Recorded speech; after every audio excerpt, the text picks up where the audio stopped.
Sir ನಮಸ್ತೆ. ನಾಗರಾಜ್ ಅವರೇ, ಸೋಲೂರಲ್ಲಿ college ಹುಡುಗಿರು ಇದ್ದಕ್ಕಿದ್ದಾಗೆ ಕಣ್ಮರಿಯಾಗಿ ಶವ ಆಗ್ತಾ ಇದ್ದಾರೆ ಅಂತ ರಿಪೋರ್ಟ್ ಆಗ್ತಾ ಇದೆ. ಈ ಕೇಸ್ನ ನೀವೇ ಹ್ಯಾಂಡಲ್ ಮಾಡಿ ಅಂತ ನಾನು ಡೆಪ್ಯೂಟ್ ಮಾಡ್ಕೋಬೇಕು ಅಂತಿದ್ದೀನಿ. ಸರ್ ನಂಗೆ ಆಲ್ರೆಡಿ ಬಿಳಿ ಕೂದಲು ಬಂದು ಸ್ವಲ್ಪ ವಯಸ್ಸಾಗ್ತಿದೆ, ಸಾಲದು ಅಂತ ಈಗೀಗ ಈ ಕಣ್ಪೊರೆ ಪ್ರಾಬ್ಲಮ್ ಇದೆಯಲ್ಲ ಅದು ಬೇರೆ ಶುರು ಆಗಿದೆ ಸರ್. ಅದಕ್ಕೆ ಸ್ವಲ್ಪ ಕಷ್ಟ ಆಗ್ಬೋದು ಸರ್. ಏನ್ರಿ ನೀವು ಯಾವಾಗಲೂ ಏನಾದರೂ ಒಂದು ಕಾರಣ ಹೇಳಿ ಇಂಥ ಕೇಸಿಂದ ತಪ್ಪಿಸ್ಕೊಳ್ತಾನೆ ಇದ್ದೀರಲ್ಲ. Sorry sir.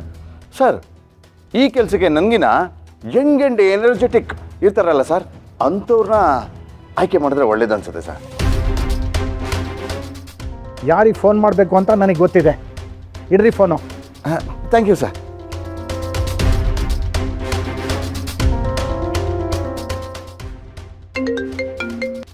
Hello sir. ಹೇಳಿ ಸರ್. ನರಸಿಂಹ, ಸತ್ತಿರೋ ಹೆಣ್ಮಕ್ಳ ಬಾಡಿನ ಪೋಸ್ಟ್ ಮಾರ್ಟಮ್ ಮಾಡೋಕ್ಕೂ ಆಗದೆ ಇರೋ ಥರ ಶವ ಎಲ್ಲ ಕೊಳೆತು ಹೋಗೋ ಥರ ಮಾಡ್ತಿದ್ದಾರಂತೆ. ಈ ಕೇಸ್ನ ನೀವೇ ತುಂಬ ಹುಷಾರಾಗಿ ಹ್ಯಾಂಡಲ್ ಮಾಡಬೇಕು ನರಸಿಂಹ. ಖಂಡಿತ ಮಾಡ್ತೀನಿ ಸರ್. ಡ್ಯೂಟಿ ಎಲ್ಲೇ ಇದ್ದರು, ಅದಕ್ಕೆ ಎದುರಾಳಿಗಳು ಯಾರೇ ಆಗಿದ್ರು, ನಾನು ಅಭಿಮನ್ಯು ಥರ ಅಲ್ಲ ಸರ್, ಅರ್ಜುನನ್ ಥರ ನುಗ್ಗು ಹೊಡಿತೀನಿ. Good. Yes sir. Thank you sir.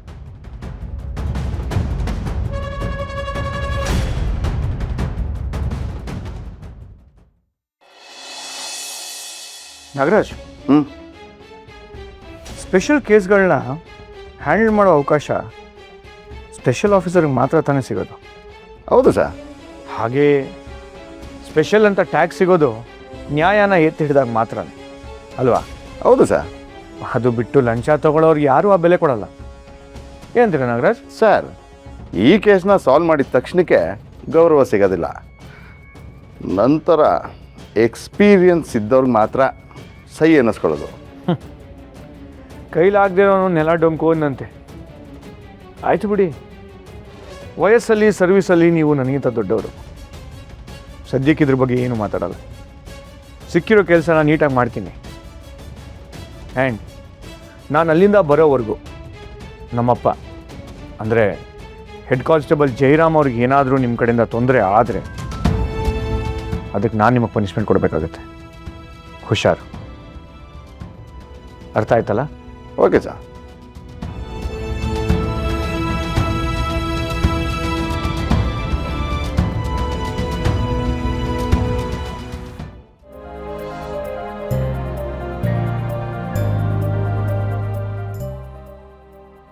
ಏನೋ ನೀನು ಸಾಂಗ್ಲಿ ಅನ್ನೋದಲ್ಲಿ ಶಂಕರ್ನಾಗ್ ಥರ ಬರ್ತಾ ಇದೆಯಾ?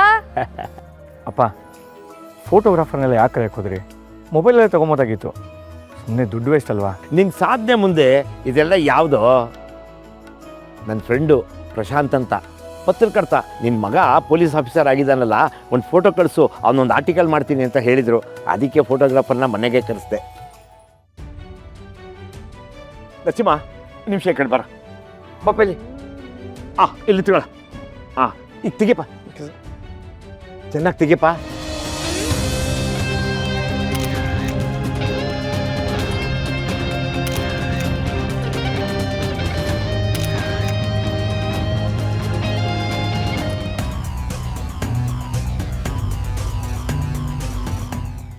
ಆಯ್ತಾ ಇವ್ರೆ?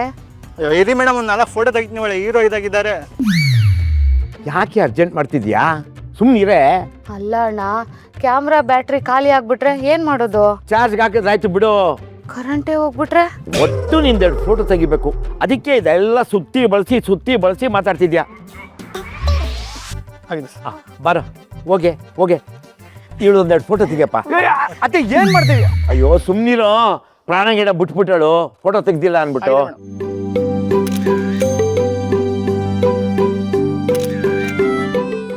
ಸಾಕು ಬಿಡೆ, ಎಲ್ಲ ಒಟ್ಟಿಗೆ ನಿಂತ್ಕೊಂಡು ಫೋಟೋ ತೆಗೆಸ್ಕೋಣ. ಒಂದು ನಿಮಿಷ ಇರಪ್ಪ. ಬನ್ನಿ. ಬಾ. ಸರ್ ಸ್ವಲ್ಪ ಸ್ಮೈಲ್.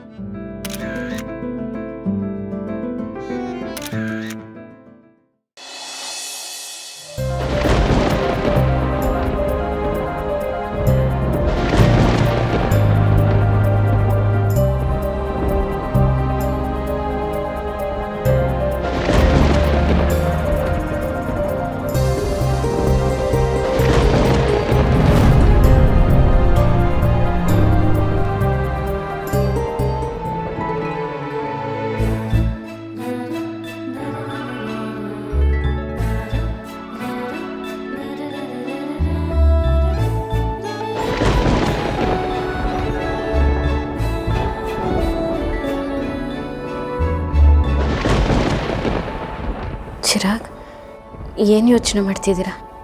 ಏನಿಲ್ಲ, ಸರಿ. ಚಿರಾಗ್, ಒಂದು ನಿಮಿಷ. ಅದು ನಿಮ್ಮ ಅಣ್ಣ ಮತ್ತು ಸೌಂದರ್ಯಗೆ ಇಲ್ಲೇ ಡಿನ್ನರ್ ಪ್ಲ್ಯಾನ್ ಮಾಡಿದ್ದೀವಿ.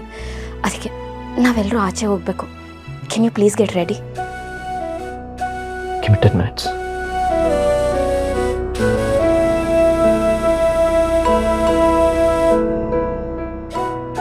ಹಸ್ಬೆಂಡು ನನ್ನನ್ನೇ ದೀಪ ಅಂದ್ಕೊಂಡು ತಪ್ಕೊಂಡ್ರು.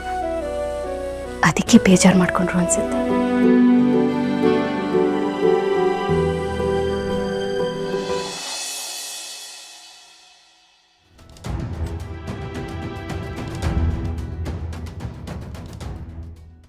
Good morning Soundarya. Very good morning. ಏನು ಬೆಳಗ್ಗೆ ಬೆಳಗ್ಗೆ ನನ್ನನ್ನು ಹುಡ್ಕೊಂಡು ಬಂದಿದ್ಯಾ? ಅದು ಹೊಸ ಪ್ರಾಜೆಕ್ಟ್ಗೆ ನಾನು ಸ್ಕೆಚ್ ಮಾಡಿದ್ದೀನಿ. ಆದರೆ ನೀವು ಡಾಕ್ಯುಮೆಂಟ್ಸ್ ಕೊಡ್ತೀನಿ ಅಂದ್ರಲ್ವಾ, ಅದಕ್ಕೆ ಹಾಂ, ಕೊಡ್ತೀನಿ. ಕೂತ್ಕೋ.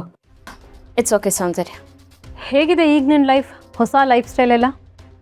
ಅಂದರೆ ಇಷ್ಟು ದಿನ ಚಿರು ನಿನ್ನನ್ನು ಅವಾಯ್ಡ್ ಮಾಡ್ತಾ ಇದ್ದವನು ಈಗ ನಿನ್ನ ಜೊತೆ ಕ್ಲೋಸ್ ಆಗಿರೋಕ್ಕೆ ಟ್ರೈ ಮಾಡ್ತಿದ್ದಾನೆ ಅಂತ ಅನ್ನಿಸ್ತಿಲ್ವಾ? ಇರಲೇಬೇಕು.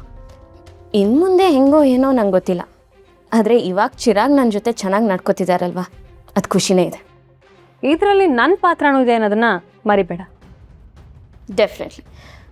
ನಾನಂತೂ ನಿಮ್ಮನ್ನು ಖಂಡಿತ ಮರೆಯಲ್ಲ. ಹೌದಾ? ಅಫ್ಕೋರ್ಸ್ ಸೌಂದರ್ಯ, ನೀವು ಮಾಡಿರೋ ಹೆಲ್ಪ್ನ ನಾನು ಹೆಂಗೆ ಮರೆಯೋಕ್ಕಾಗುತ್ತೆ? ನೀನು ಚಿರು ಒಂದಾದರೆ ಅದೇ ನನಗೆ ಖುಷಿ.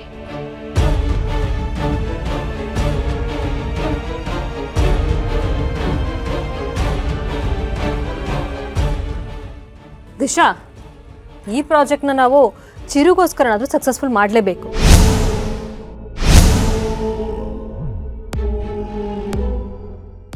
ಈ ಮನೇಲಿ ತೊಟ್ಲು ತೂಗಬಾರ್ದು. ತೂಗೋದಕ್ಕೆ ನಾನು ಬಿಡೋದಿಲ್ಲ.